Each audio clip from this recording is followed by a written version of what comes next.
Bonjour, bienvenue sur Venez Raisonnons. J'espère que vous allez bien. Dans notre panorama prophétique aujourd'hui, nous allons parler du projet pour la destruction du christianisme selon Karl Marx. La question qu'on doit se poser, êtes-vous prêts? Êtes-vous prêts? Parce que, soit nous allons fermer les yeux dans un aveuglement optimiste, qui fait que beaucoup de personnes pensent que les choses vont revenir comme avant. Alors, ils ne sentent pas le besoin de se préparer pour quelque chose. Ils regardent les médias.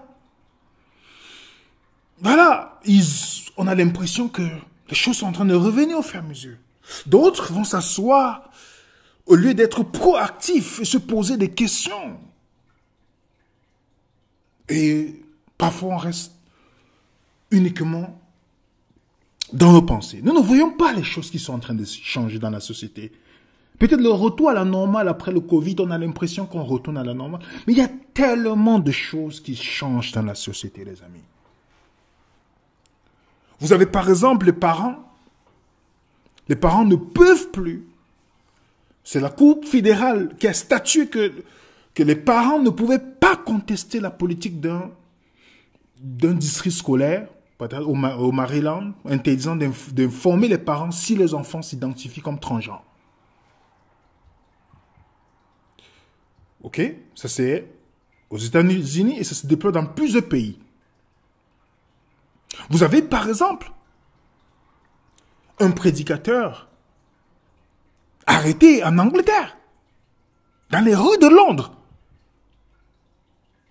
pour avoir prêché le mariage biblique selon la Bible. Il est arrêté. Mais nos vies continuent, on programme nos vacances, on programme ceci.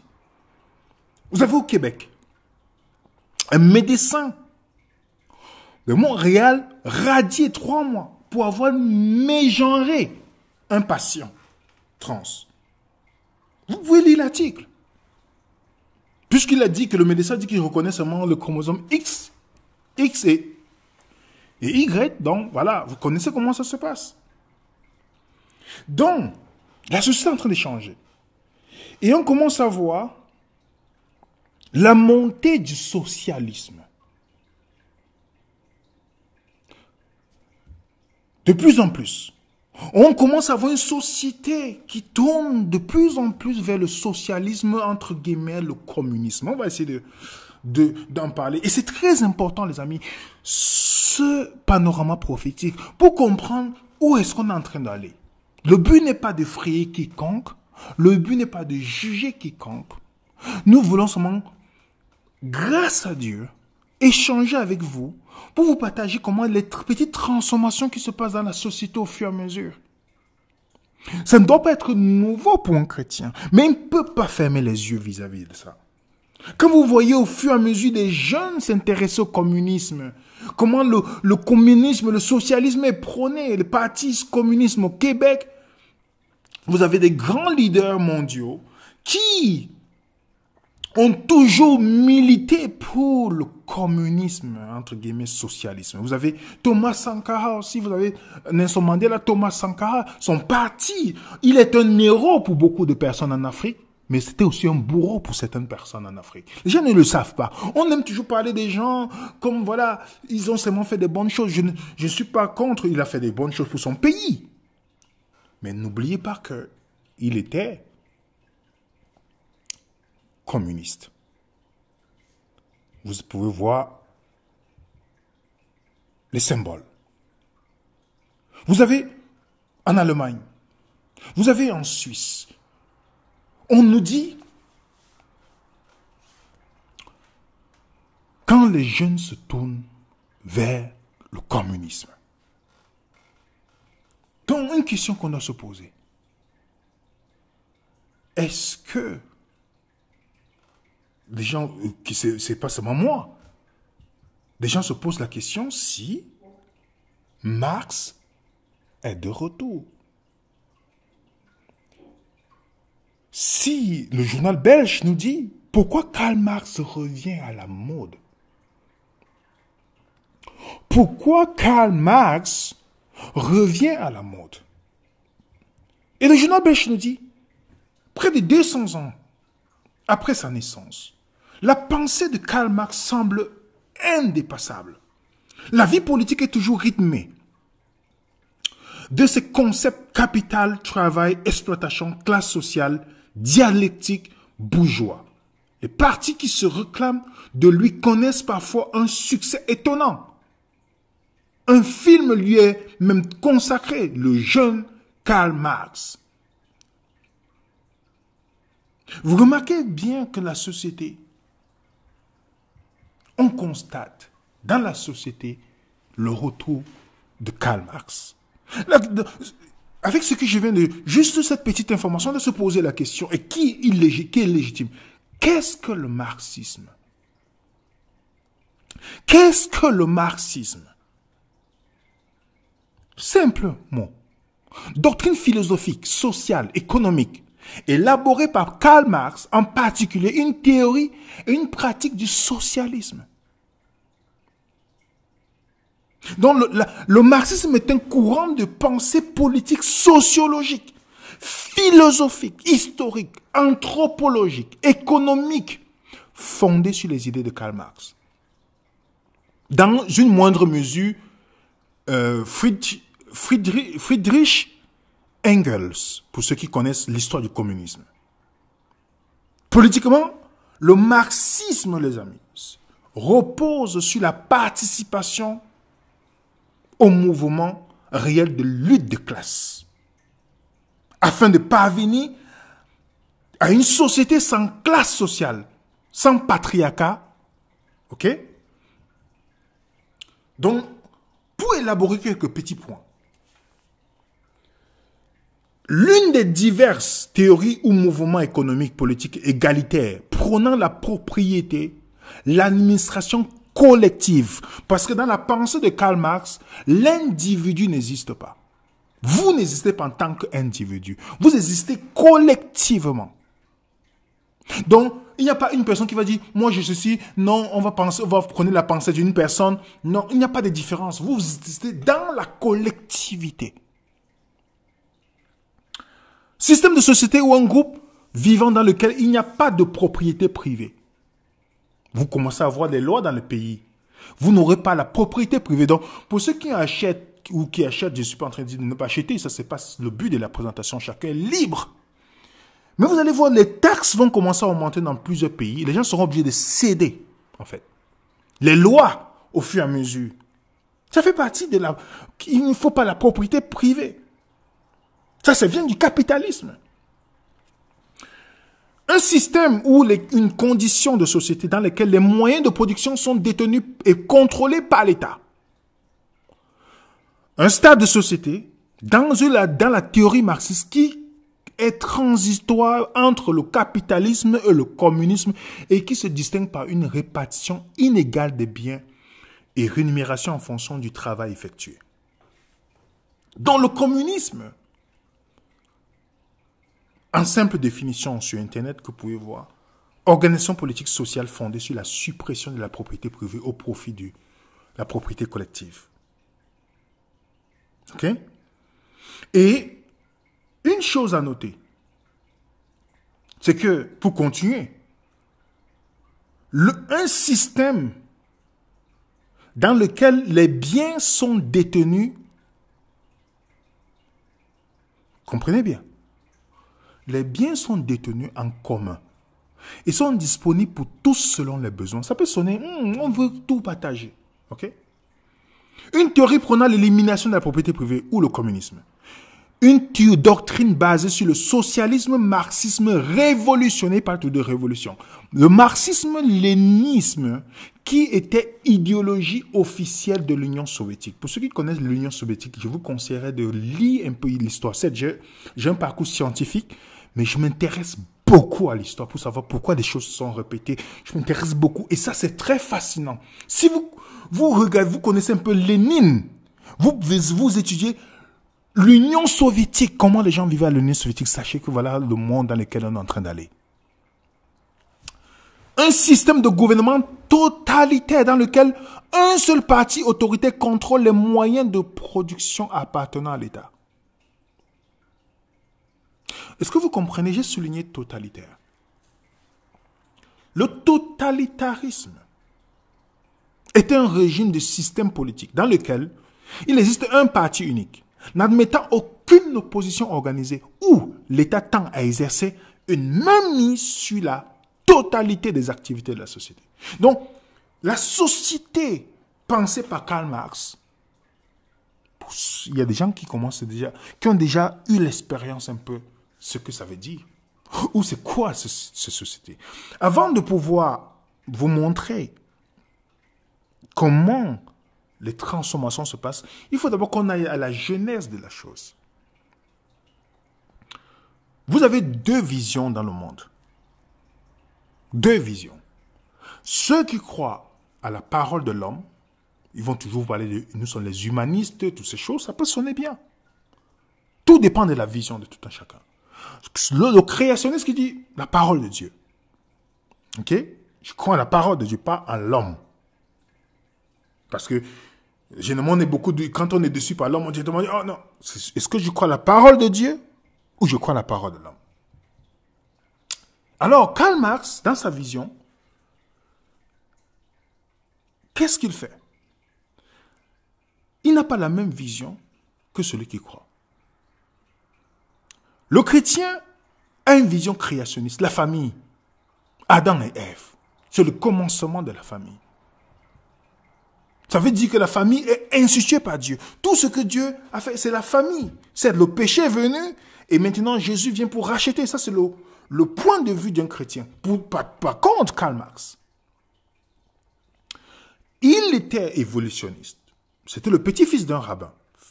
Il s'est converti au protestantisme et lui-même baptisé protestant par son père en 1824 et se serait empêtré dans la haine de soi et toutes ces choses. Et puis, il a embrassé le darwinisme. Il a basé sa vision sur Darwin. C'est pourquoi il dit la religion, c'est l'opium du peuple. Qu'il faut supprimer la religion. Ok? Vous connaissez l'histoire où il fait une dédicace à Darwin. Parce qu'il était un admirateur de Darwin. Donc sa vision est basée sur le darwinisme. Voilà la vision de la vie. Les hommes ont été créés naturellement dans leur propre créateur. Pour Marx, la famille, c'est l'origine de l'oppression. La propriété privée est une mauvaise chose. Il y a le problème des classes sociales. La seule espérance pour sortir de toutes ces souffrances, c'est une révolution. C'est pourquoi vous voyez les mains tendues, des gens qui lèvent toutes les mains. Voilà, c'est la révolution. Et Marx a déployé les idées de la lutte des classes. Que la seule réponse, la seule espérance, c'est la révolution. Et dans le projet de Marx, voilà ce qu'il nous dit. Il nous dit que la société est divisée en deux parties. Il y a les oppresseurs. Oppresseur, l'homme. Je dis bien l'homme masculin, XY. L'homme riche.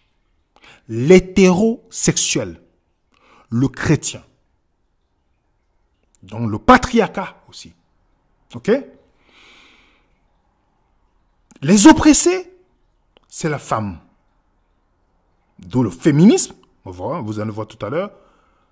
Le pauvre, LGBT, l'handicapé. Donc les oppresseurs ont tout le pouvoir dans la société, ce qui les pousse à utiliser cela contre les oppressés. Ok? L'école, le gouvernement qui permet que les oppresseurs restent au pouvoir. Donc il faut détruire toutes ces choses-là. Les oppressés doivent se lever et faire une révolution. Et cette révolution, on appelle cela quoi? La justice sociale. La justice sociale. Donc vous entendez les discours politiques, il faut la justice sociale. Les amis, je pense qu'aujourd'hui, vous allez comprendre pourquoi.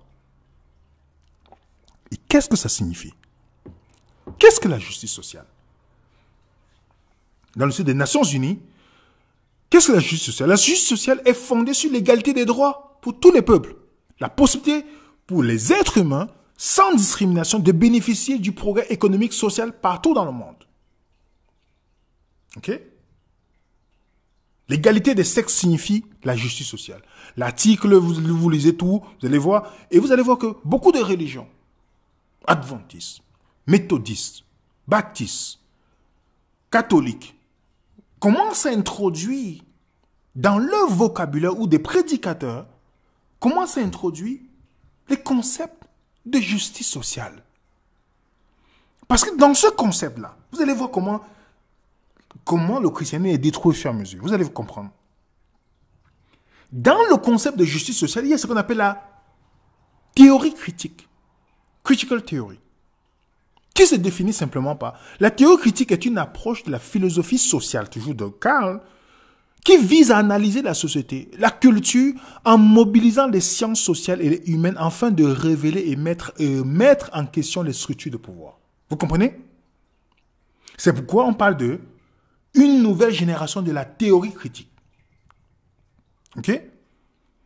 Né en 1965, Hartmut Rosa appartient à la 4e génération de la théorie critique allemande, projet d'articulation du marxisme, de la philosophie des sciences sociales constituée à Francfort. C'est une école qui a repris les pensées, on appelle l'école de Francfort, qui a fondé le marxisme interdisciplinaire et qui s'attache à l'analyse, à analyser le capitalisme moderne et les évolutions. Tu vois? Et cette théorie se poursuit jusqu'à aujourd'hui dans les grandes écoles. Donc, dans cette pensée-là, il faut la théorie critique. Et dans l'injustice dont on parle, parce qu'on sait qu'en tant que chrétien, Dieu définit l'injustice comme une action, une attitude pécheresse envers les autres. Tandis que Marx définit l'injustice comme appartenir au mauvais groupe identifié. Les groupes que je vous ai donnés tout à l'heure, les oppresseurs. Si vous êtes un homme hétérosexuel, vous êtes déjà identifié comme dangereux. Si vous êtes riche, vous êtes identifié comme dangereux. Je vous donne seulement quelques exemples. Si vous êtes chrétien, vous êtes déjà identifié comme dangereux parce que vous faites partie du groupe d'oppresseurs. Ok? Donc si tu fais partie du groupe que Marx définit comme oppresseur, tu es coupable, peu importe. Si tu es un homme, tu es automatiquement... Si tu es non blanc, tu es déjà coupable. Parce qu'on va regarder l'histoire de l'esclavage, Dieu est déjà coupable, même si tu es né, que tu n'as jamais connu. Un enfant blanc est déjà coupable à cause de l'histoire. Il fait partie des oppresseurs. C'est pourquoi vous entendez peut-être Michel Onfray qui disait « On nous dit qu'être un blanc est coupable parce qu'il est blanc. » Vous comprenez? La théorie critique juge les gens même avant qu'ils ne font quoi que ce soit. Si tu fais partie du groupe opprimé, peu importe ce que tu fais, même si tu n'as rien fait, tu es déjà. Si tu fais partie du groupe des opprimés, peu importe ce que tu fais, peu importe, tu es oppressé. Si tu fais partie des oppresseurs, tu es déjà condamné déjà à la base. Le problème, pourtant le problème de Dieu, pour Dieu est plus profond. Ce n'est pas question de classe sociale. C'est le péché. L'homme a besoin de la rédemption. Non, mais la vision de Karl Marx, non. Oppresseur, oppressé. Vous êtes un homme, vous êtes un oppresseur vis-à-vis d'une femme. Peu importe, dès que vous partez au tribunal, si une femme vient, elle pleure devant vous, dès qu'elle raconte une histoire, dès qu'elle pleure, elle a déjà raison. Dans la société, remarquez bien, elle a déjà raison. Il y a des milliers de vies des hommes. Il ne dit pas qu'il y a des femmes qui n'ont pas eu raison dans ce cas. Il y a les hommes, je regardais encore récemment l'étude aux États-Unis, comment un homme, 14 ans de sa vie, parce qu'une femme a pleuré, elle a menti, et plus 14 ans plus tard, elle a dit que ce n'était pas ce qui s'est passé. Ça fait 14 ans de sa vie. Donc, la justice est faite aujourd'hui que vous êtes un homme. Lorsqu'une femme dit même si vous avez eu des rapports consentants, dès qu'elle a déjà dit que c'est fini, votre cas est déjà réglé. On verra plus tard si c'est vrai ou pas. La société, tout le monde a pris position. Vous êtes l'oppresseur. Voddie Bauckham, qui est un prédicateur chrétien, il écrit un livre très intéressant. Et moi, je pense que, je ne sais pas si ça existe en français, que chaque personne devrait lire cela. Il dit, il y a deux visions du monde concurrentes dans le moment culturel actuel. Parce que quand vous voyez les mouvements, le mouvement qu'on voit aujourd'hui dans la société, c'est de ça en fait. On est en train d'aller dans cette société en train de se mettre en place. Il dit, l'une de la vision critique de la justice sociale qui suppose que le monde est divisé entre les oppresseurs et les opprimés. Les hommes blancs hétérosexuels sont généralement considérés comme oppresseurs, comme l'oppresseur. L'autre est que j'appellerais dans ces pages la vision de la justice biblique, afin d'éviter ce dont j'accuse les partisans de la justice sociale, qui consiste à présenter immédiatement leurs adversaires comme des opposants à la justice. Il dit, je crois que le concept actuel de justice sociale est incompatible avec le christianisme biblique. Vous comprenez? C'est incompatible. Donc, quand vos dénominations utilisent ces termes, ils veulent seulement se mettre à jour devant le monde. Ils veulent se conformer au monde. Mais c'est incompatible avec le christianisme. Il dit même, il ne peut y avoir de réconciliation sans justice. Quand j'entends cela, j'ai envie de crier. Oui, la mort du Christ est cette justice. Toute autre justice est immédiatement insuffisante. Donc, c'est vrai, les gens disent, oh, il ne faut pas avoir réconciliation sans justice, il faut que le mal arrive à telle personne. Je dis, non. Vous avez le mouvement Black Lives Matter. Même si, peu importe votre casier judiciaire, si vous avez le fait que vous êtes noir, on vous a mis en prison, peu importe votre casier judiciaire, vous êtes devenu saint. Peu importe. Et c'est financé par la Open Society de George Soros. Donc imaginez comment, pour ceux qui connaissent un peu l'histoire, comment les chrétiens étaient persécutés à Rome. Sur quelle base? On dit sous l'Empire romain, les chrétiens ont été soumis à toutes sortes de supplices et de tortures. Du 1er au 3e siècle, des milliers de chrétiens ont été exécutés, mais le christianisme a fini par l'emporter. D'emblée, notre invité précise que la persécution de Rome contre les chrétiens n'était pas organisée et systématique. Elles ont toujours été circonscrites et elles ont été succédées à des périodes de grandes crises. Donc, c'était facile de trouver le coupable de la société. Et l'une des révolutions françaises, que vous connaissez la Révolution française, qui a d'ailleurs été une bonne occasion pour Karl Marx. Parce que dans la Révolution française, il y avait le rejet de Dieu. On s'est tourné vers les abus du système catholique romain pour généraliser et pour dire qu'on met Dieu de côté. Et l'homme maintenant est au centre. On a fait la déclaration des droits de l'homme, avec la définition du bien et du mal selon l'homme et non le créateur. Car les révolutionnaires ont rationalisé le fait qu'ils allaient tuer les gens pour instaurer le bien. Donc, si on peut tuer les gens pour instaurer le bien, tant mieux. Ok? Le christianisme était visé. Donc, il fallait déchristianiser l'Europe. Ok? Donc, et c'est pourquoi ce concept de déchristianisation qui était un mouvement qui a démarré à la chute de la royauté et connaît son apogée pendant les premiers mois de l'an au cours de la Révolution française. Il fallait déchristianiser. Oui. Il fallait exiger l'allégeance totale de l'Église. Oui, tous les religieux devaient se soumettre. Il fallait supprimer l'influence chrétienne, remplacer le christianisme par une autre vision du monde. On pouvait tolérer les chrétiens à une seule condition, s'ils sont soumis et qu'ils font allégeance. Quand vous voyez l'écuménisme, c'est une allégeance en fait. Quand vous voyez l'écuménisme, c'est une allégeance. Et Karl Marx a eu deux personnes Robert Owen et Charles Fourier. Ces deux personnes qui ont sorti la théorie de socialisme critico-utopique. OK? Et dans leur concept, il fallait que le problème de l'homme était la famille. La société, c'était la famille. Que les souffrances venaient, le mariage empêchait la liberté. La famille, c'était l'union de la souffrance. C'est ainsi qu'il fallait créer une nouvelle manière de voir la famille. Friedrich Engels nous dit, 3 grands obstacles semblaient surtout bloquer la voie à la réforme sociale. La propriété privée, la religion, la forme actuelle du mariage. Il était co-auteur de Karl Marx dans son communisme manifesto.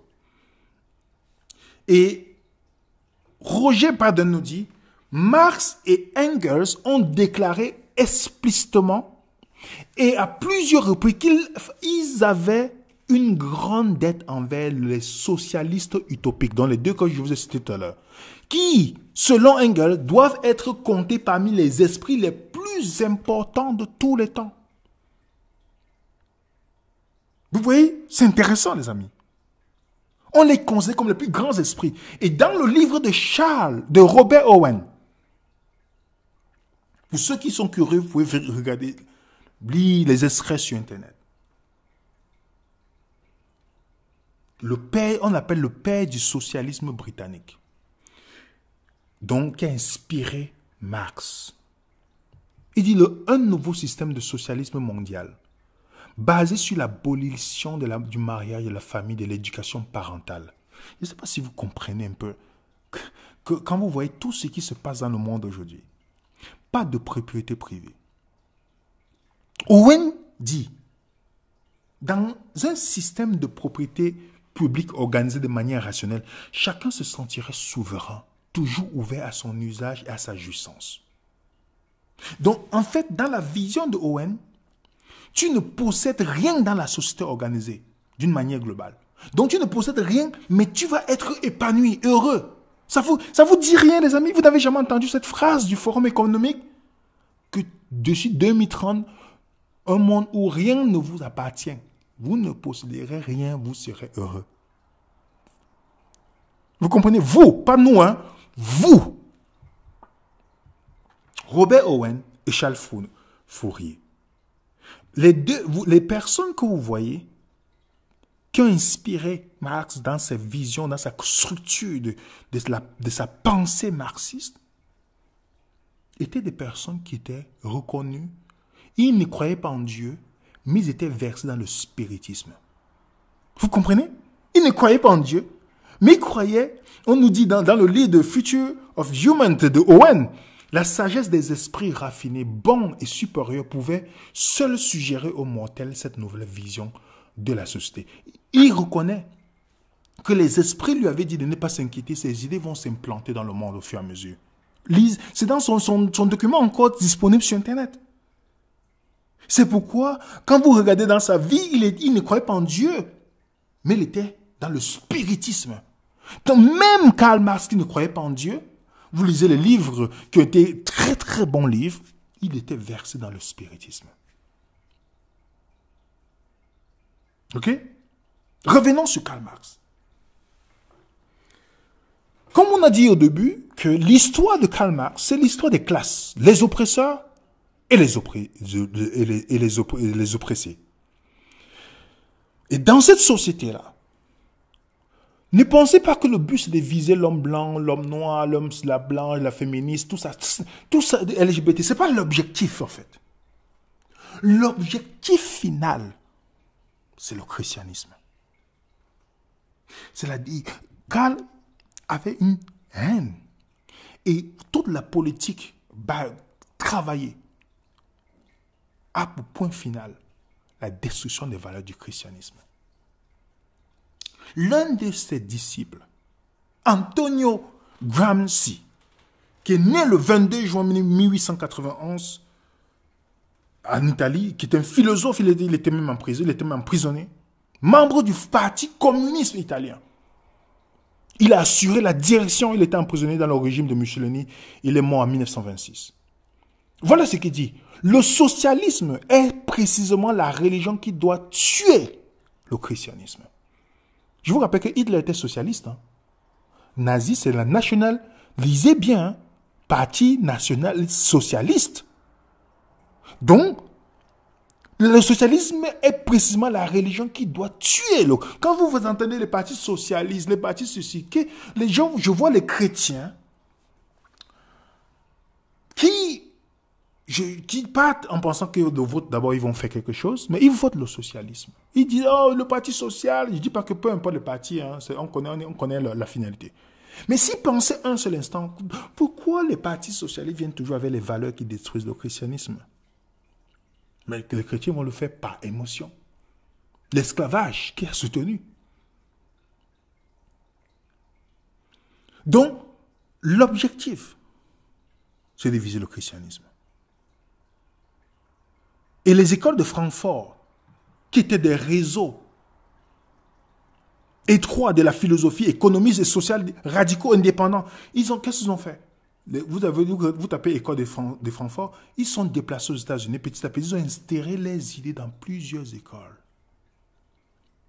L'une des personnes qui a été inspirée aussi, c'est Sigmund Freud, qui avait la haine pour la famille, qui pense la même chose. Donc, toutes ces personnes-là ont travaillé dans une société au point où la famille est visée. Dans cet article du chercheur Mike Angelus, il décrit le phénomène du Black Lives Matter. Il dit les gens voient peut-être le côté émotionnel, mais en fait, ils reprennent les pensées de Karl Marx. Karl Marx l'a dit dans le manifeste communiste en 1848, dans lequel il appelait l'abolition de la famille. Ils ont rapidement compris que le moyen de changer complètement la société était de détruire l'institution le plus important de la société civile, la famille. Parce que si tu détruis les familles, tu détruis la société. Oui. La restauration d'une société vient par la restauration des familles. D'où il faut détruire les familles. Dans le troisième point de l'article, il dit, parmi les 13 principes directeurs du Black Lives Matter, nous voyons un appel à la perturbation de la famille nucléaire. Karl Marx l'a dit, dans le communisme 1948, il réclamait l'abolition de la famille. La famille était déjà absente chez le prolétariat, écrivait Marx et son co-auteur. Chez la bourgeoisie, la famille n'était qu'une simple relation d'argent. Plus important encore, Karl Marx affirme que le communisme garantirait que les enfants seraient éduqués par l'État et non par leurs parents. Les communistes l'écrivaient dans le manifeste sauverait l'éducation de l'influence de la classe dirigeante. La création de l'homme nouveau était la priorité et la famille était un obstacle. De leur première victoire en Russie en 1917, les communistes au pouvoir ont mis en pratique cette politique. Alexandre Kollontai, premier commissaire du peuple à la protection sociale du Soviet, l'a résumé en quelques mots. La vieille famille étroite, mesquine, où les parents se disputent et ne s'intéressent qu'à leur propre progéniture, n'est pas capable d'éduquer le nouvel homme. Et les écoles soviétiques encourageaient même les élèves à dénoncer leurs parents.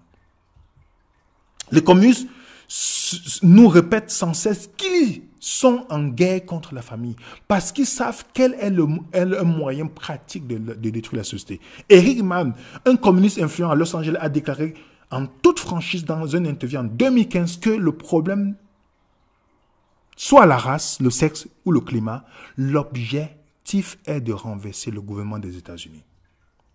Vous comprenez, les amis? C'est pourquoi dans la société de Marx, il y a le totalitarisme. Parce que c'est un besoin capital.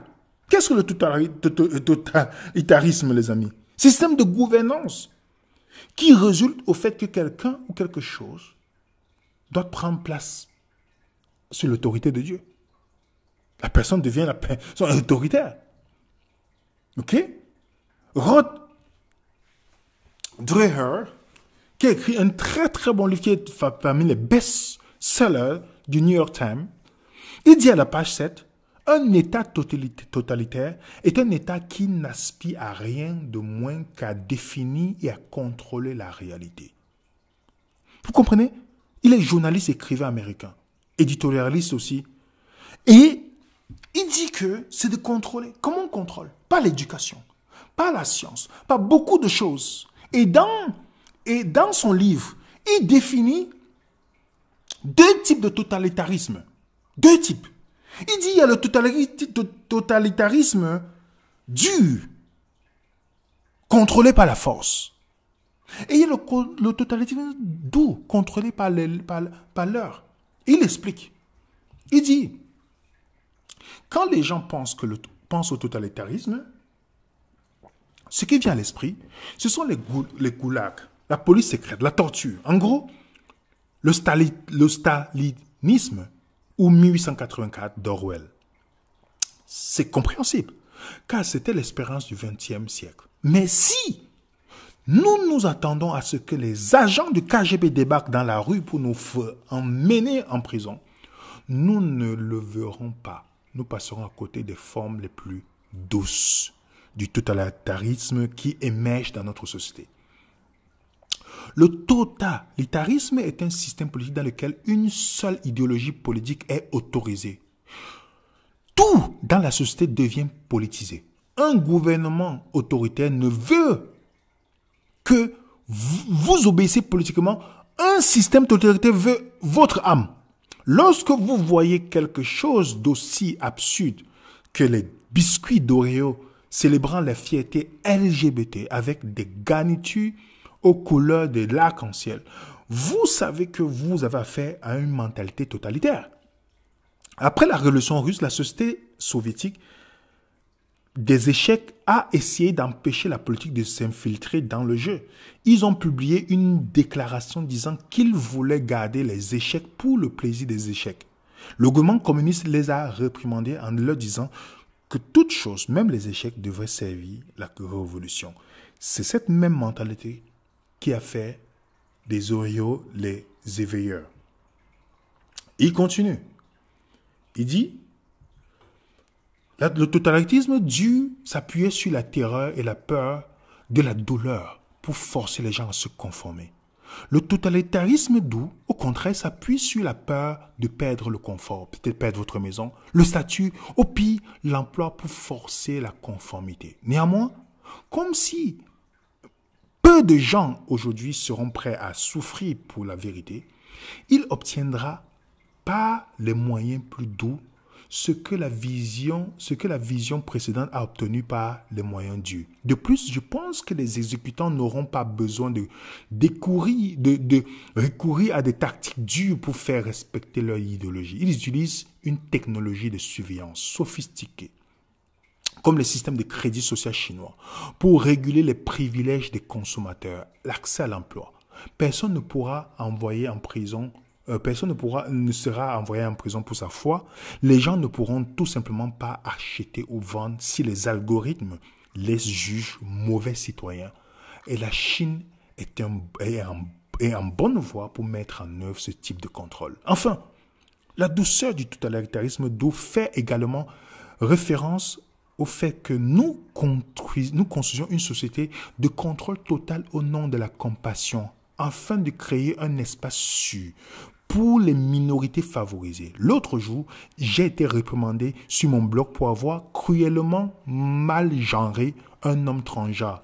Ceci parce que je l'ai appelé elle, et ce qui était biologique, c'est ce qu'elle est biologiquement. Ce totalitarisme est thérapeutique, voyez-vous? Vous comprenez ce qu'il est en train de dire ici, les amis? On n'a pas besoin d'être dur, tout ça. On vous empêche d'avoir accès à quelque chose. Vous n'avez pas de passe vaccinal, vous ne pouvez pas. On appelle ça le totalitarisme doux. Le cancel culture, annuler les cultures. Le crédit social. C'est ça le totalitarisme. Où vous avez en Chine, on doit vérifier votre crédit social pour voir si vous êtes sur vos nombres de points, pour voir si on peut vous permettre de voyager. On a vu les citoyens qui ont été punis à cause. Ils ne pouvaient plus prendre l'avion. Ils ne pouvaient pas prendre le train. Comment la Chine utilise les scores de crédit social pour récompenser, punir les citoyens. On dit 23 millions de Chinois ne peuvent pas voyager à cause de leur crédit social qui est très bas. Et ils sont inspirés, ils ont augmenté lors de le Covid. La Chine était l'exemple au niveau du Covid. Regardez les gouvernements, ils ont pris le modèle chinois. Vous ne pouvez pas avoir accès, c'est le totalitarisme d'où? Oui, tu ne veux pas te vacciner. Ok, d'accord, tu ne peux pas aller manger, tu ne pourras pas voyager, tu ne pourras pas aller. Vous avez le crédit social, le pass pour aller au cinéma, pour prendre le train. Au Canada, il fallait pareil. Ok? Il faut une bonne cote de crédit. Il y a le code de crédit au Canada. Ok? Obtenir un crédit, un dossier de crédit, un code de crédit. Il parle déjà de mettre cela, d'étendre cela, pas seulement au domaine du crédit, d'acheter un bien, mais autre chose. Vous avez vu comment les présents ont traité les non-vaccinés. Ok? Des irresponsables, ce pas des citoyens. Ok? Ce pas des bons citoyens. Mais tous ces drogués dans le gouvernement, c'est les bons citoyens. Tous ces pédophiles dans le gouvernement, c'est les bons citoyens. Mais toi qui refuses de prendre une chose parce que tu te questionnes, non, directement, tu es mal vu. Christian Estrosi a même demandé qu'il fallait qu'on empêche les non-vaccinés d'avoir droit à l'assurance du chômage. Combien d'infirmiers ont perdu leur boulot? On ne leur a même pas rémunéré. On parle de pays démocratiques. Quand vous parlez de démocratie, oh, moi je vis dans un pays de droits de l'homme. Vous comprenez comment c'était possible? On a utilisé une maladie. Tolérance zéro pour les non-vaccinés. Vous avez entendu ça, les amis? Les non-vaccinés sont mis à risque par les non-vaccinés. Les vaccinés sont mis à risque par, indique une étude. On commence à produire les fausses études payées par des personnes. Ok? Vous avez dans les chaînes de télévision, écoutez ce que le monsieur disait. Donc, moi, c'est simple. Les non-vaccinés, ce sont des dangers publics pour les autres. Donc moi, j'ai une démarche qui est très claire. C'est je fais tout pour en faire des parias de la société. C'est-à-dire que vous ne voulez pas vous faire vacciner. Vous mettez la vie des autres en danger. Et vous mettez la vôtre aussi, mais ça on peut pas vous le reprocher. Eh ben, vous ne bénéficiez pas des mêmes droits que les autres citoyens. Vous ne pouvez pas sortir, vous ne pouvez pas aller au resto, vous ne pouvez pas aller au cinéma, etc., etc. De façon à ce que tout le monde soit incité à se faire vacciner. Donc il y a un moment où la connerie, ça suffit. L'obligation, convaincre, on voit bien que ça sert à rien. Tous les gens qui défilent sur notre antenne, qui ne veulent pas se faire vacciner, ils sont de plus en plus irréductibles au fil des jours, avec des arguments de plus en plus nuls. Et j'espère que ceux qu'on aura aujourd'hui, ils auront un peu plus de biscuits que on sait pas dans 15 ans ce que ça va donner, etc. Moi, je les attends, là. Appelez, appelez, téléphonez, et on vous vaccinera de force. Moi, je vous ferai emmener par 2 policiers au centre de vaccination. Parfaitement. J'espère que t'es pas sérieux. Si, je suis très sérieux. Il faut aller les chercher avec les dents. Et avec les menottes, s'il faut. Vous voyez un homme qui est d'abord, regardez son état de santé, obèse, tout ça, il veut forcer les gens à être en santé. Il devait commencer par lui-même. Mais il a parlé. Vous voyez, il commence. Vous rendez compte de la société dans laquelle on est en train d'aller? Où on a utilisé les gens que vous admirez. Acteurs, politiciens, footballeurs, celui qui se fait pas vacciner, à mon avis, c'est un beau crétin parce qu'il préfère mourir, c'est son choix. On commence à utiliser, ça c'est le totalitarisme doux. Donc, oui, la solution est de se faire vacciner, reprendre la vie normale, reprendre la vie avant. Si cette vaccination était obligatoire, comptez sur moi pour courir derrière, pour que vous soyez vaccinés. Ça, c'est Mélenchon. Un médecin, quand on prend ce genre de responsabilité, celle de ne pas se faire vacciner, il faut se regarder dans la glace le matin en disant, oui, je peux tuer les gens dans la journée. Vous voyez les petites phrases de manipulation. On a dénigré ces rappeurs, tous ces gens qui se manifestent contre le pass, vous êtes des connards. Voilà les expressions. À l'occasion, allez dire à vos copains non vaccinés qu'ils commencent à nous saouler. L'antivax est un zombie. On le combat en étudiant son comportement, en disséquant ses réflexes et en se moquant de lui. Et surtout, on l'éloigne des hôpitaux comme on éloigne les pédophiles d'une maternelle. Heureusement, il n'a jamais éloigné les pédophiles qui sont dans la politique. Vous comprenez? On commence à vous, petit à petit, à vous stigmatiser, à vous voir comme des mauvais citoyens. Donc imaginez, ça se fait dans le Covid. Et dans la politique qu'ils sont en train de mettre en place, ce communisme, c'est des sharing economy. Ça, c'est les exemples du communisme. On en commence à aller, ok, on va commencer à la Chine est un modèle sur lequel on doit bâtir. On doit commencer à ressembler. La Chine est désormais une fenêtre sur notre futur. Donc, si vous voulez voir à quoi va ressembler votre futur et le mien, vous avez simplement à regarder ce qui se passe en Chine. Tout à l'heure, je vous ai montré le crédit social. La Chine, avec le drapeau communiste, est l'exemple. Vous comprenez? Vous avez le premier ministre canadien qui donnait son admiration en 2013 sur la Chine. Écoutez ce qu'il dit. There's a level of admiration I actually have for China.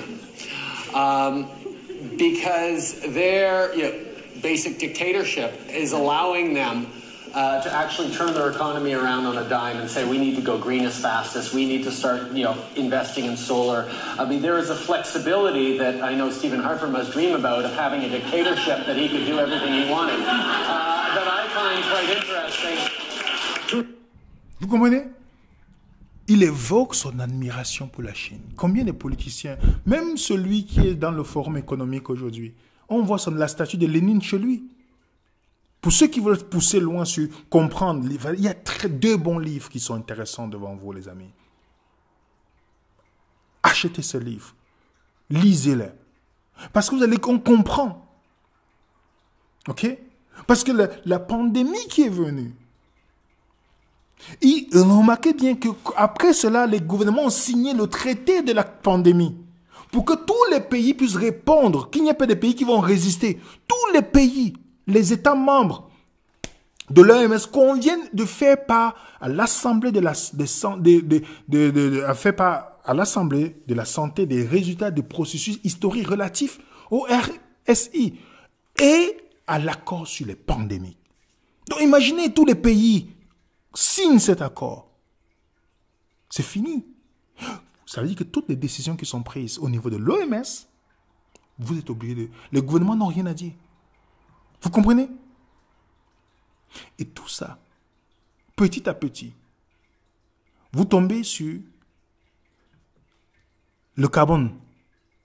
Vous ne pouvez plus déplacer parce que, pour le bien de la société, il y a un problème du climat. Vous avez de plus en plus la destruction du christianisme. Où on attaque directement. Vous avez l'écuménisme. Où vous voyez les chrétiens qui commencent à embrasser, deviennent comme des militants en fait.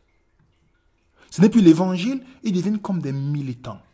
Dans l'écuménisme, petit à petit, on détruit la vérité. Pour dire pour le bien, il faut qu'on mette la vérité de côté. L'unité sans la vérité. Et les méthodes sont très simples. La banalisation. Ça affaiblit la capacité de raisonner. Il y a un monsieur qui a écrit un livre, La fabrique du crétin. Aujourd'hui, vous discutez avec les gens sont seulement façonnés pour l'endoctrinement. Ils ne peuvent même pas réfléchir. Ils ne peuvent même pas remettre en question même ce qu'on leur enseignait. Ça n'existe pas seulement dans le monde, même dans le christianisme. Il y a des gens endoctrinés. Et la seule chose que vous pouvez voir, c'est les réactionnaires, les réactions des gens. Ils sont en colère, ils sont fâchés, ils ne vous parlent plus. Ça, c'est comme ça exactement. Quand vous n'êtes pas d'accord avec quelqu'un qui est dans le wokisme, qu'est-ce qu'il fait? Il énerve, il est fâché, il ne vous parle plus. Mais pourquoi les chrétiens critiquent ces gens-là? Ils ont le même comportement. Vous avez par exemple l'isolation, on isole les gens. Isoler les gens détruit les réseaux de soutien. Regardez le Covid. La désensibilisation, on s'habitue à l'immoralité. On commence à voilà, tout petit déjà. OK? Et puis, la thérapie. Croire que les sentiments intérieurs sont l'autorité et que le but de la vie est d'être heureux. Ah oui. Faites ce que vous voulez, comme le satanisme célèbre Aleister Crowley disait, et qui est promu par Jay-Z et autres. Faites ce que vous voulez. C'est ça la loi. Fais ce que tu veux. Les gens basent tout sur leurs sentiments émotionnels. Tout, c'est seulement ça. C'est leurs émotions. C'est la seule chose qui importe. C'est ça qui dicte leur façon de fonctionner. On a préparé la société à ça. Quand vous lisez le livre de Grand désordre hormonal de Corinne Lalo, vous comprenez très bien. Je ne dis pas que les émotions ne sont pas une bonne chose. Il y a des émotions qui sont bonnes, mais je parle aujourd'hui, tout c'est dans les émotions. La surveillance. Les surveillances de masse est impressionnante dans les pays. Écoutez ce que cet avocat dit. Caméra. Il y a deux choses quand même. À Rome, il y a des caméras. Oui, il y a des caméras. Pourquoi alors, elles servent à quoi les Il y caméras? a des caméras. Elles servent à quoi les Parce caméras que tu manges. Non, non, non. Elles servent à quoi les caméras à Rome? Elles servent à repérer les automobilistes qui rentrent en zone de trafic limitée. Super les caméras. Mais alors, elles sont là pour à autre chose. fliquer Mais elles les servent à autre chose. automobilistes. S'il y a Non. un délit, on va servir des caméras. Pousse. Fabrice, sois pas plus bête que tu Non mais je veux dire donc, effectivement, voilà, ça, c'est de la démago pure. C'est tout. Maintenant, on peut. Qu'est-ce qu'il raconte? On peut. Je vais essayer d'expliquer si je peux. Énerve. Moi, je veux dire, le truc, c'est toujours la même chose. Rappelez-vous ce que j'ai dit pendant le Covid. Mais vous avez dit quoi? Vous avez dit plein de Un choses. gouvernement qui vous emprunte une liberté oublie toujours de vous la rendre. Mais c'est pas une liberté, les caméras de surveillance, c'est pour notre sécurité. Non, la liberté, c'est pas les caméras de surveillance. Bah, la liberté, c'est quoi c'est la la liberté de liberté? circuler. C'est quoi pas la même chose. Et c'est pour votre sécurité. Alors, est-ce que vous savez aujourd'hui, fichiers d'empreintes génétiques, est-ce que vous savez, on reviendra jamais en arrière là-dessus. vous savez, Ah, elle est pas lisse, elle te dit les choses. Merci. quelle est la ville de France avec le taux de délinquance qui, globalement, fait partie des plus importants? Marseille. Grenoble. Nice. Nice, exactement. Est-ce que vous savez quelle est la ville de France où il y a le taux de caméras par habitant le plus important? Nice. Et alors? Mais à Paris, ça marche vachement bien. Mais pas du tout. Comment vous savez qu'il y a un taux de criminalité? Parce que c'est publié. Il y a des statistiques publiées. Vous comprenez ce type d'émission où on cherche à abrutir quand vous mettez quelqu'un qui peut un peu réfléchir parmi, tout le monde le considère comme quelqu'un qui est malade. Vous comprenez? Et il a raison. Est-ce que c'est caméra? Non. On vous met petit à petit, on dit non, mais les caméras, juste pour la délinquance, toutes ces choses, c'est petit à petit au fur et à mesure. Petit à petit, on entre dans cette société. OK? En Suisse, en Allemagne, au Canada, dans même des pays en Afrique aujourd'hui, je suis allé dans certains pays, il y a les caméras partout. Comment? Société de surveillance de masse. OK? Vous regardez l'émission, c'est sur Arte. OK? Quand vous voyez votre iPhone, vous demandez de mettre votre visage pour débloquer votre téléphone, vous donnez vos informations, les amis. Petit à petit, lisez le livre, le document qui est à côté, Social Contract for l'intelligence artificielle dans le monde. Ils mettent ensemble le contrat social destiné à jeter les bases d'une nouvelle société.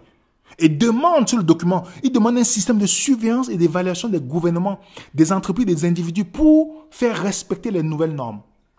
Et que le forum économique mondial devrait interdire les entreprises qui ne respectent pas cela, qui n'acceptent pas de fonctionner avec cette surveillance-là.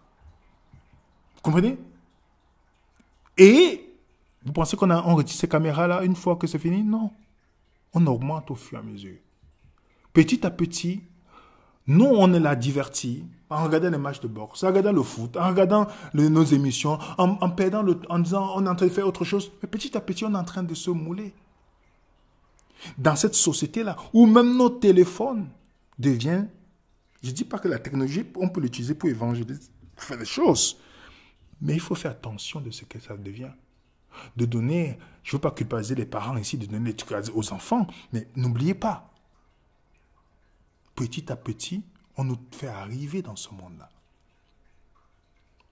Robert Jane Lifton, dans son livre, il analyse ce qui se passe en Chine en voyant ce qui va se passer en Occident. Il dit, une des choses pour permettre à la population de pouvoir entrer à 100% dans la société, la nouvelle société qu'ils mettent en place, la censure de l'information. Est-ce que ce n'est pas ce que vous avez vu lors du Covid? Facebook, ancien Twitter, où on sanctionnait toutes les personnes qui s'opposaient. Manipulation des émotions et les comportements. Les non-vaccinés sont les criminels. Tous les mots possibles. Redéfinir la moralité comme conformité. OK? Créer une culture de la confession.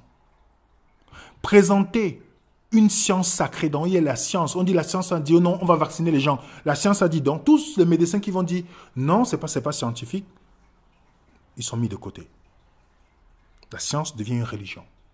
Il n'y a plus de remise en question. Promouvoir les clichés progressistes ou contre l'oppressif.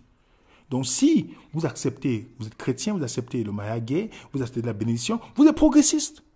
Mais si vous êtes oppresseur, rejeter les preuves contraires et déterminer qui bénéficie des droits de l'homme. Ce n'est pas les droits de l'homme pour tout le monde. Non. Qui bénéficie? Donc dans le totalitarisme doux,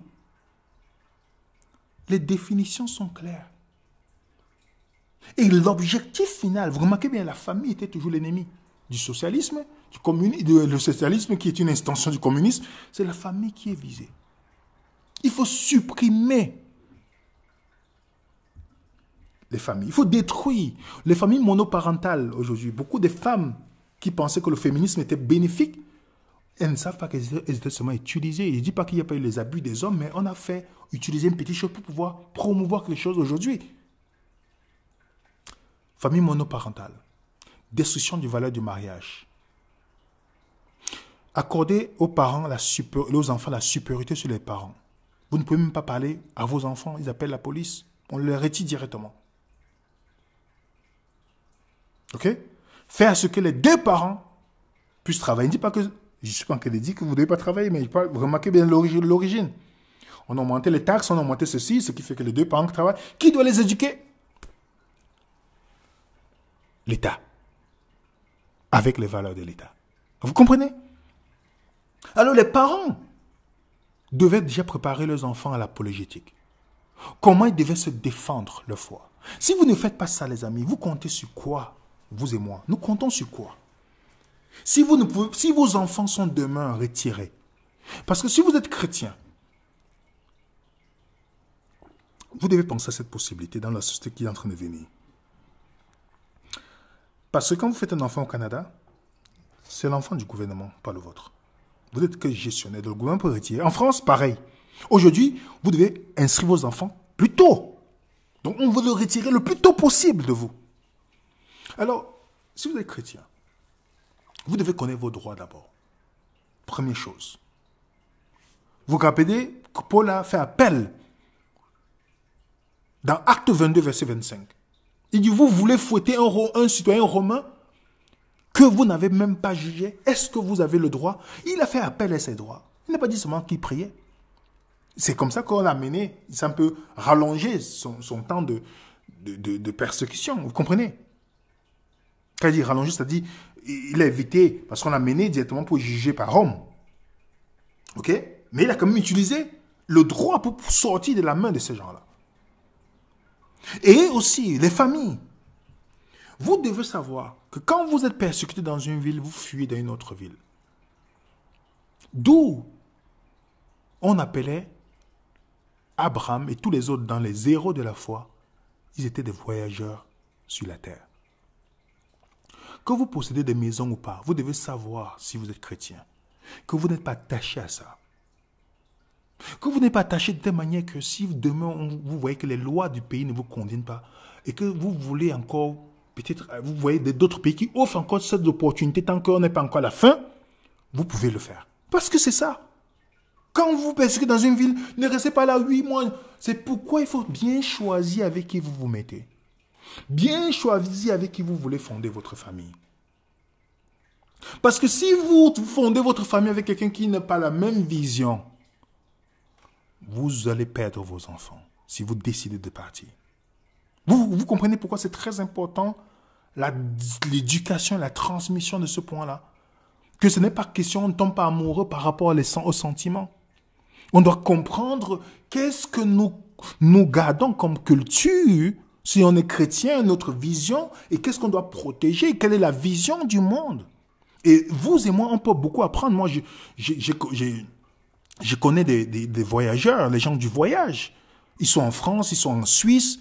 Moi, j'ai beaucoup appris. Je dis, chaque chrétien devrait apprendre les gens du voyage parce qu'ils nous montrent un peu comment la vie est simple. Ils sont prêts à partir. Même pour peu importe, s'il faut faire quelque chose quelque part, ils sont prêts à partir. Et ça, c'est quelque chose que nous devons, en tant que voyageurs sur la terre, savoir que on ne doit pas s'attacher à certaines choses. Je ne dis pas que vous ne devez pas avoir des maisons, mais qu'on ne doit pas être attaché au point que si on est persécuté, on reste là, on subit pour rien. Je ne dis pas que la persécution ne va pas se généraliser, mais il faut déjà qu'on commence à penser à ça. Oui. La Bible nous dit aussi, te montrant toi-même à tout égard un modèle de bonne œuvre, donnant un enseignement plus digne, une parole saine, irréprochable, que l'adversaire soit confus, n'ayant aucune maladie. Tout à l'heure, je vous ai dit, c'est quoi le petit traité d'apologie, est-ce que vous avez appris à vos enfants à défendre leur foi? Est-ce que vous-même, vous vous entraînez à défendre votre foi? Que lorsqu'on va vous traîner devant les tribunaux, comment vous et moi nous allons faire? Comment vous et moi nous allons faire si on est traîné devant des tribunaux? Parfois, les gens pensent que s'il faut faire seulement la Bible avec les enfants, il faut les pousser aussi à réfléchir, à penser. D'où? Pour éviter l'endoctrinement qu'on voit dans le christianisme. Est-ce que vos parents, si vos enfants sont pris demain, comme Daniel et ses compagnons, ils pourront rester fermes, accrochés à Jésus et savoir répondre avec douceur et respect devant qui qu'on le demande? Les amis, c'est une question qu'on doit se poser. Le christianisme sera visé. Vous avez des dénominations qui donnent déjà l'argent aux LGBT. Vous avez les mariages de même sexe qui sont baptisés. Les gens sont libres de se marier comme ils veulent. Mais qui sont maintenant les protestants de France. Ça veut dire que vous êtes baptistes, adventistes et tout ça, vous faites partie du protestant de France. Qui bénissent les couples homosexuels. C'est-à-dire que les gens sont libres de ce. Si vous voulez vous marier, vous comme vous. Mais qui rentrent, ils bénissent. Et quel est l'argument que les responsables disent? Imaginez, voilà un responsable religieux qui donne une information. Il donne l'information si à France Info. On ne peut pas prendre la Bible au pied de la lettre pour justifier le mariage gay.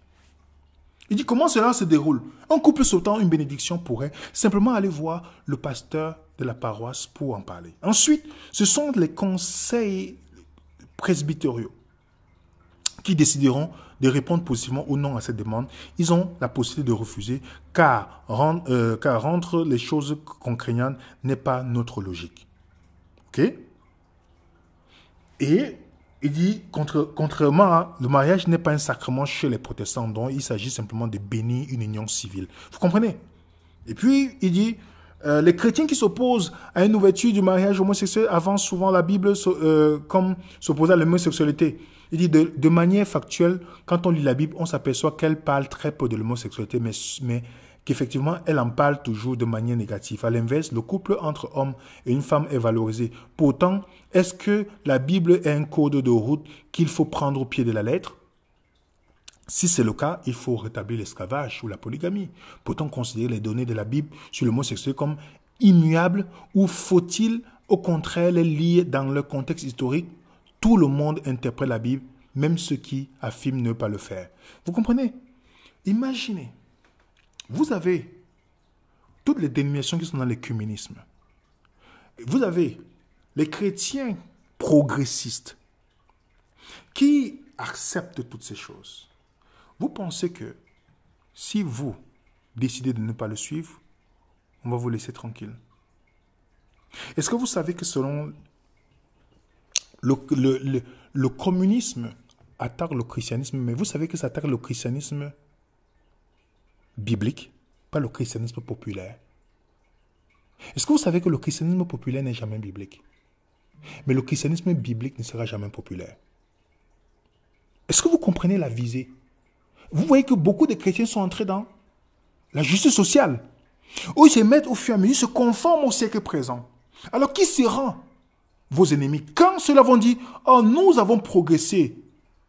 Alors vous qui refusez, comment vous serez perçus?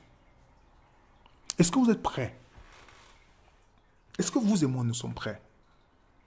Parce qu'ils n'auront pas, dans le totalitarisme d'où l'État n'a pas besoin directement, c'est vos dénominations qui vont jouer le rôle pour vous sanctionner ou pas.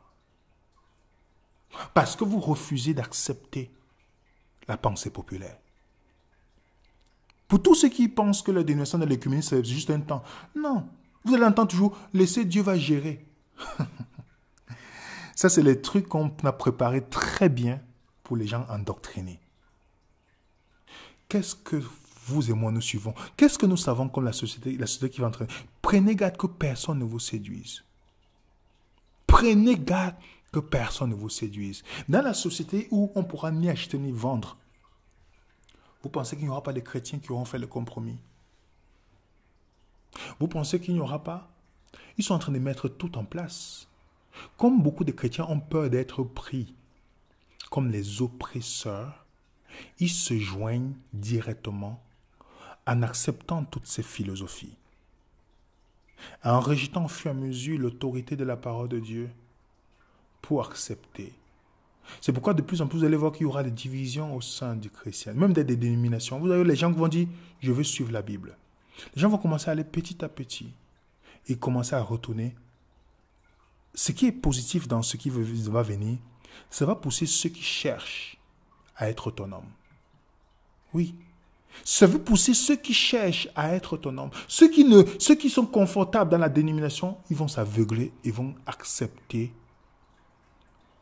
Ils seront dans un aveuglement optimiste. L'Église va se purifier et nous, les saints, on va changer. De plus en plus. C'est pourquoi la question qu'on a, est-ce que nous sommes prêts dans la société qui vient?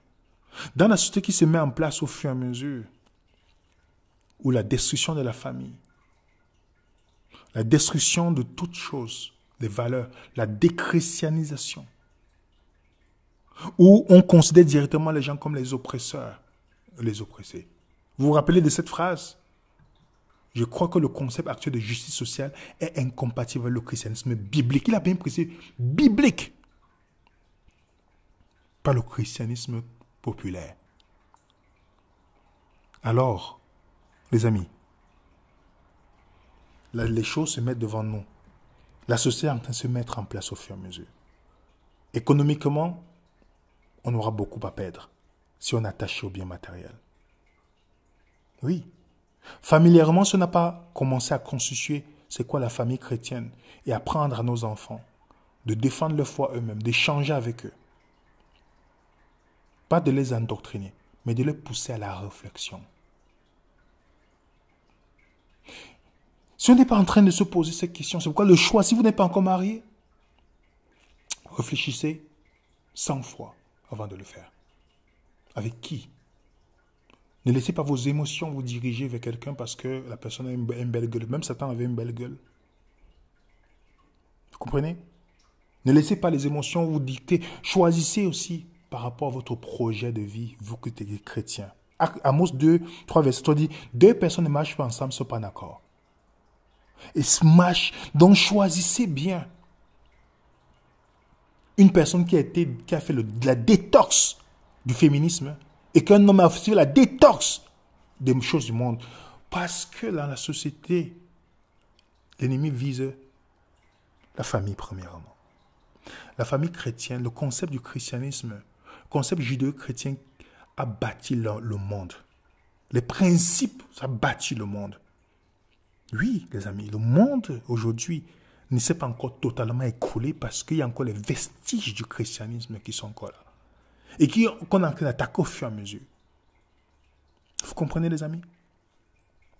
Et c'est pourquoi le Christ disait, prenez garde que personne ne vous séduise. Oui, prenons garde que personne ne nous séduise. Le communisme vise le christianisme biblique. Et c'est pourquoi nous devons étudier la Bible pour nous-mêmes. D'échanger avec des personnes, de prier et de faire confiance à Dieu. Parce que bientôt, parce que vous pensez différemment, vous serez ennemis. Écoutez cette vidéo pour qu'on puisse terminer. Pour ne plus se laisser dicter ce qu'on veut penser. Et donc, ce que fait le complotiste, c'est il va faire des recherches par lui-même, il veut penser par lui-même, il veut voir par lui-même. Il veut penser par lui-même, mais comment c'est pour ça, c'est vraiment... Mais vous ne pouvez pas penser par vous-même. Oui, on ne peut pas. Vous ne pouvez pas penser par vous-même. En médecine, c'est difficile. C'est une idée qui a été démolie au moins depuis Kant. Ça n'a pas de sens. Vous avez besoin... Oui, vous ne pouvez pas penser par vous-même. Je pense que cette phrase, il faut la retenir ce soir. En tout cas, elle est dans le temps. Vous ne pouvez pas penser par vous-même. Vous comprenez? Bientôt, vous et moi, on sera considérés comme des parias de la société. Comme je vous ai dit, on peut, même dès aujourd'hui, qu'on soit seul ou qu'on soit en couple, qu'on soit en famille, commencer à apprendre. Moi, je continue à apprendre tous les jours. Je partage avec vous.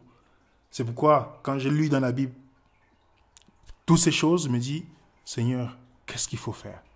Le Seigneur est toujours bon pour nous permettre d'apprendre, si nous le voulons. Donc ne faites pas les choix, que ce soit l'achat de quelque chose ou quoi que ce soit par des ambitions. Sachez que vous avez pris une nouvelle identité. Et votre identité vous conduit à votre mission. Et vous ne savez que les choix, que ce soit l'endroit où vous allez vivre, ce que vous devez acheter, où vous devez vivre, ne peuvent pas être dictés seulement par les raisons économiques, mais aussi par rapport à ce que vous vivez, vos valeurs. C'est juste un partage que Dieu fait avec vous, votre frère. Ce n'est pas pour vous dire quoi que ce soit ou pour vous amener à culpabiliser. Non, c'est un partage. Pécheur que je suis, j'essaie juste d'informer mes frères et sœurs. Alors si vous avez été édifié ou compris quelque chose, au moins quelque chose, et que vous voulez que d'autres personnes puissent avoir accès à la vidéo, nous vous demandons juste de mettre un coup de pouce ou de partager. Mettre un coup de pouce pour que ça soit référencé, afin que d'autres chrétiens puissent aussi avoir accès à cela. Et pour ceux qui veulent soutenir ce ministère, vous avez notre adresse email. Que la paix du Seigneur soit avec vous. Et merci pour votre attention. À très bientôt. Au nom de l'équipe Venez Raisonnant, nous vous disons à très bientôt sur notre chaîne.